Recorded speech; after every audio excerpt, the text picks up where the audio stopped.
बिस्मिल्लाहिर्रहमानिर्रहीम। अस्सलाम वालेकुम दोस्तों, नई वीडियो में खुश आमदीद। दोस्तों, आज की सबसे बड़ी खबर आपको देने जा रहा हूं और वो खबर ये है कि रूस की फिजाइया ने अमरीकी इलाके पर एक बड़ा हमला कर दिया है, जिससे 200 अफराद हलाक और बड़े पैमाने पर तबाही मच गई है। अमरीका अपने इत्तेहादी ममालिक के साथ रूस पर हमले के लिए तैयार। क्या तीसरी आलमी जंग शुरू होने वाली है? वीडियो की तफसील में जाने से पहले आप देख रहे हैं हकीकत की दुनिया डॉक्टर अली के साथ। हमारा चैनल सब्सक्राइब करके घंटी के निशान को दबाना मत भूलिएगा। इस वीडियो को ज्यादा से ज्यादा फेसबुक, व्हाट्सएप और सोशल मीडिया पर शेयर जरूर करें। शेयर और लाइक करने के साथ साथ कमेंट बॉक्स में पाक फौज जिंदाबाद, पाकिस्तान पाइंदाबाद और पाकिस्तान के गुमनाम हीरोज को सलाम का नारा कमेंट जरूर कीजिएगा। दोस्तों, रूस और अमेरिका दोनों मुख्तलिफ महाजों पर एक दूसरे के खिलाफ डटे हुए हैं और अभी जो हालिया कार्रवाई सामने आई है उसमें रूसी फिजाइया की जानिब से ऐसा तबाहकुन हमला किया गया है। और दोस्तों, ये इलाका शाम में अमेरिका के जेरे कंट्रोल है। दोस्तों, रूसी वजारत दिफा ने अपने एक बयान में बताया है कि शाम में रूसी फिजाइया के हमले में 200 दहशतगर्दों के मारे जाने की तस्दीक है। दोस्तों, शाम के मरकज तदमर में दहशतगर्दों के तरबियती मराकज को बड़े पैमाने पर हमला करके तबाह कर दिया गया है।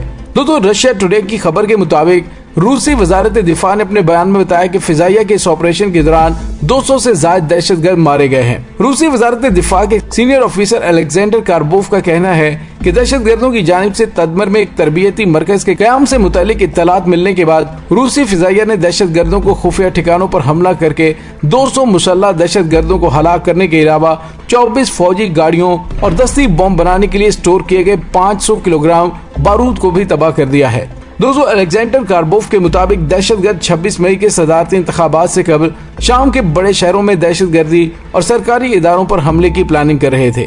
दोस्तों, यहाँ पे आपको ये बताते चलें कि दहशतगर्द आमतौर पर शामी हुकूमत की दस्तरस से बाहर के इलाकों में तरबियत हासिल कर रहे हैं और उन इलाकों में अमेरिका का कंट्रोल है और अमेरिका ही उन दहशतगर्दों को तरबियत भी फराहम कर रहा है। दोस्तों, अमेरिका के जेरे कंट्रोल एक इलाका अल्तनफ भी है, लेकिन तदमर के तरबियती मरकज पर रूसी फिजाइया के किए जाने वाले इस हमले में बड़े पैमाने पर हलाकतों से अमेरिका और रूस के दरमियान एक बार फिर ठन गई है। दोस्तों, यूं लग रहा है कि जैसे इन्हीं हमलों को जवाब बनाकर अमेरिका की जानिब से रूस पर चढ़ाई कर दी जाएगी। दोस्तों, यहाँ पे आपको ये भी बताते चलें कि गुज़िश्ता दिनों अमेरिका की जानिब से रूस के 10 सफारतकारों को मुल्क बदर किया गया था और जवाब में रूस की जानिब से भी 10 अमेरिकी सफारतकारों को मुल्क बदर करने और 8 आला अमेरिकी हुकाम को ब्लैक लिस्ट करने का फैसला किया गया था। और दोस्तों, अमेरिकी महकमा खजाना ने अमेरिका के सदर जो बाइडेन की तरफ से जारी किए जाने वाले एक नए एग्जीक्यूटिव ऑर्डर के तहत रूस की इमाम पर अमेरिकी इंतखाबात में मुदाखलत के इल्जाम में मुतअद्दिद अफराद और कंपनियों के खिलाफ पाबंदियां आयद की थी, जिनमें 6 पाकिस्तानी अफराद और 5 कंपनियां भी शामिल हैं। दोस्तों, यहाँ पे एक बड़ा अहम सवाल पैदा होता है कि आखिर रूस शाम के अंदर जंगी मुदाखलत क्यों कर रहा है। तो दोस्तों, सितंबर 2015 में रूस ने अचानक फैसला किया था कि वो शाम में जंगी मुदाखलत करेगा, जिससे वहाँ पर जारी खाना जंगी का रुख बदल गया। दोस्तों, यहाँ पे हमारे बहुत सारे नाजरीन के जहन में एक सवाल पैदा होता है कि आखिर रूस शाम में बशार अल असद हुकूमत की हमायत क्यों कर रहा है। तो दोस्तों, तवील अरसे से शाम का रूस इत्तेहादी रहा है और बहुत से शामी फौजी अफसरों की तरबियत रूस में हुई है, जबकि उसे बहुत सा असलहा भी रूस से ही मिलता है। दोस्तों, रूस की जानिब से शामी हुकूमत की फौजी, सियासी और इखलाकी मदद ही के सहारे पसपा होती हुई शामी फौज को तकवीत मिली थी। दोस्तों, जंग में रूस की शमूलियत के लिए शामी हुकाम रूसी फौज के शुक्रगुजार भी हैं। और दोस्तों, रूसी हुकाम अक्सर कहते हैं कि उनकी मुदाखलत ने दौलत इस्लामिया के स्याह परचमों की पेशकदमी रोकी, वरना करीब था कि वो दमिश्क पर लहरा रहे होते। दोस्तों, दौलत इस्लामिया यानी दाइश का खतरा हकीकी है, लेकिन बशार अल असद की हुकूमत के हाथ मजबूत करना रूस के लिए कई महाजों पर उम्दा चाल थी। इसी के बायस रूस शामी स्टेज पर एक छोटे से किरदार से बढ़कर मरकजी किरदार बन गया है। दोस्तों, अमेरिका की जानिब से गुज़िश्ता साल खबरदार किया था कि रूस की ये चाल है और ये चाल उसे अफगानिस्तान की दलदल में फंसा सकती है, जिसका नतीजा सर्द जंग की तरह शर्मिंदगी की सूरत में बरामद होगा। तमाम शामी बागियों के अरब हामी भी बाज़ औक़ात निजी महफिलों में रूसी सदर व्लादिमीर पुतिन की जानिब से अपने इत्तेहादी की ठोस पुष्पनाही की तारीफ करते हैं, जिसकी रूस को अब तक बहुत ज्यादा कीमत चुकानी पड़ी है।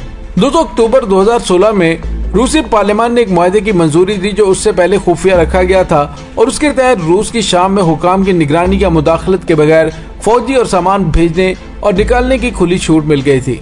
और दोस्तों, गुज़िश्ता कुछ अरसे में जदीद तरीन मिसाइल निजाम समेत फौजी और जदीद तरीन गोला बारूद भी रूस की जानिब से शाम भेजा गया। दोस्तों रूसी मीडिया के मुताबिक शाम में खुसूसी रूसी फोर्सेस सरगर्म हैं, जबकि हजारों रूसी शहरी वहां फौजी कंपनियों के लिए काम कर रहे हैं। दोस्तों रूस और शाम की मुश्तरका कोशिशें दौलत इस्लामिया के खिलाफ जंग में मौसर साबित हुई हैं।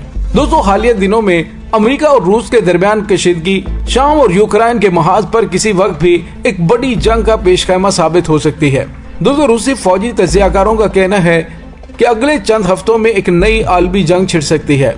दोस्तों यूक्रेन और रूस के ताल्लुकात में कशीदगी के दौरान अमेरिका ने यूक्रेन से अपनी मुस्तकिल हमायत का वादा किया है। अमेरिकी दिफाई ओहदेदारों का कहना है कि वो रूस में होने वाली फौजी नकलो हरकत से बखूबी आगाह हैं। दूसरी जानिब रूस ने भी अज़्म का इजहार किया हुआ है कि अगर नेटो ने यूक्रेन में फौजी भेजने का फैसला किया तो जवाब में सख्त इकदाम उठाए जाएंगे। यूक्रेन ने अब इल्जाम आयद किया है कि क्रीमिया में 32,700 रूसी फौजी मौजूद हैं और इसके अलावा यूक्रेन के कमांडर इन चीफ रिसान खुमचाक ने हाल ही में इंकशाफ किया कि मुल्क इस तमाम मुमकिन मंजरनामे के लिए तैयार है जो आने वाले वक्तों में पेश आ सकते हैं। दोस्तों यहाँ पे आपको ये भी बताते चलें कि हालिया दिनों में अमेरिका और रूस के दरमियान पैदा होने वाली कशीदगी एक तो अमेरिकी इंतखाबात में मुदाखलत और दूसरा रूस की जानिब से यूक्रेन के खिलाफ धमकियां, जिसमें रूसी सदर की जानिब से कहा गया है कि अगर ये जंग हुई तो यूक्रेन को सफा हस्ती से मिटा देंगे, यानी कि एटमी हमले की भी धमकी दी गई। और दोस्तों यहाँ पे आपको ये बताते चले कि यूक्रेन की हिफाजत के हवाले से नाटो अफवाज ऑलरेडी वहाँ पर मौजूद हैं। लेकिन दोस्तों यहाँ पे एक बड़ा अहम सवाल ये पैदा होता है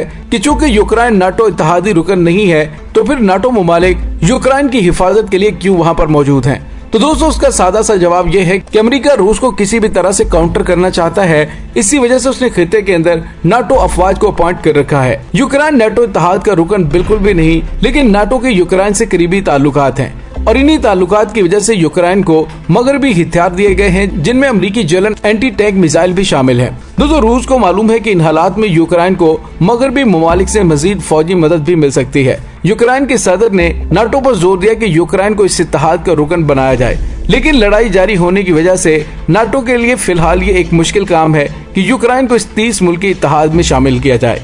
दोस्तों नाटो के सेक्रेटरी जनरल ने कहा है कि नाटो यूक्रेन की फौज की तरबियत और मुश्तरका फौजी मशकों में मदद कर रहा है। दूसरी जानिब अमेरिका की जानिब से रूस को मुतनब्बे किया गया है कि वो यूक्रेन पर हमले से गुरेज करे।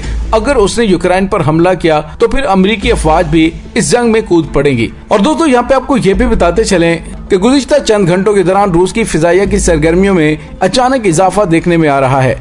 मगरबी ममालिक के फौजी इत्तेहाद नाटो के लड़ाका तैयारे सिर्फ 6 घंटों के दौरान 10 मरतबा फिजा में भेजे गए हैं। दोस्तों इन तैयारों ने रूसी फिजाइया के तैयारों को शुमाली बहरे ओकेनोस, शुमाली समुंदर, बाल्टिक और बहरा अस्वद की फिजाओं में आगे बढ़ने से रोका। और दोस्तों अब जब रूसी फिजाइया की जानिब से शाम के अंदर अमरीकी इलाके में 200 दहशतगर्दों को हलाक करने का दावा किया गया है और बड़े पैमाने पर असला और गोला बारूद तबाह करने का भी दावा किया गया है। दोस्तों हालिया दिनों में अमेरिका और रूस के दरमियान कशीदगी इंतहाओं को पहुंच गई है। दोस्तों यूक्रेन के मामले पर बढ़ती हुई कशीदगी में अमेरिका की जानिब से अपने 2 जंगी बहरी बेड़ों को रूस का मुकाबला करने के लिए भिजवा दिया गया है, जबकि दूसरी जानिब अमेरिका की इत्तेहादी अफवाज नाटो की जानिब से भी मुकम्मल तैयारी के साथ रूस के साथ 2-2 हाथ करने की तैयारी कर ली गई है। लेकिन दोस्तों रूस की जानिब से पहले मुतनब्बे किया गया और उसके बाद अब एक बड़ी कार्रवाई की गई है। दोस्तों इस की जाने वाली बड़ी कार्रवाई की डिटेल में जाने से पहले आपको बताते चलें कि जर्मनी और फ्रांस की जानिब से मुतनब्बे किया गया है कि हम तमाम सूरत हाल खुसूसन रूसी फौज की नकलो हरकत पर कड़ी नजर रखे हुए हैं, तमाम फ्रीकैन से तहम्मुल का मुजाहरा करने, कशीदगी को फौरी खत्म करने का मुतालिबा करते हैं। दोस्तों रूसी अखबारात की रिपोर्टों के मुताबिक रूस ने नाटो पर जारहाना इकदामात और तसादुम का रास्ता इख्तियार करने का इल्जाम आयद किया है, लेकिन 11 अप्रैल को अपने तैयारों की परवाज के बारे में कोई बात नहीं की। नाटो के सेक्रेटरी जनरल ने मॉस्को पर जोर दिया कि वो मुज़ाकरात के सिलसिले को बहाल करें और नाटो के सेक्रेटरी जनरल ने 12 अप्रैल को इस सिलसिले में अमेरिका के वजीर दिफा वजीर खारजा एंटोनी ब्लिंकन के नाटो के हेडक्वार्टर के दौरे के मौके पर कहा था कि रूस के साथ ऐसे ताल्लुकात हों जिनमें इस्तेहकाम हो और गैर मतवक्को उतार चढ़ाव का शिकार ना हो। दोस्तों नाटो के मुताबिक रूस के लड़ाका फिजाई तैयारों ने किसी भी मौके पर नाटो ममालिक की फिजाई हुदूद की खिलाफ वर्जी नहीं की और नाटो हुकाम का कहना है कि उनके तैयारों ने 12 जगहों पर रूस के तैयारों को आगे बढ़ने से रोका है। नॉर्वे के F-16 तैयारों ने रूस के 2 Tu-95 बैरियर को नॉर्वे के साहिलों के करीब रोका था और रूस के तैयारों ने उसके बाद शुमाली समुद्र में जनूब की जानिब परवाज की, जिस पर बरतानवी और बेल्जियम की फिजाइया के तैयारों को हरकत में आना पड़ा। और ये कहना गलत नहीं होगा कि अगर ये जंग की चिंगारी भड़क उठी तो ये तीसरी आलमी जंग का नुक्ता आगाज होगा। दोस्तों इसके साथ ही डॉक्टर अली को इजाजत दीजिए, इंशाल्लाह बहुत जल्द मिलते हैं एक नई वीडियो में। तब तक के लिए अपना बहुत सारा ख्याल रखिएगा। पाक फौज जिंदाबाद, पाकिस्तान पाइंदाबाद, पाकिस्तान के गुमनाम हीरोज को सलाम, अल्लाह वारिस।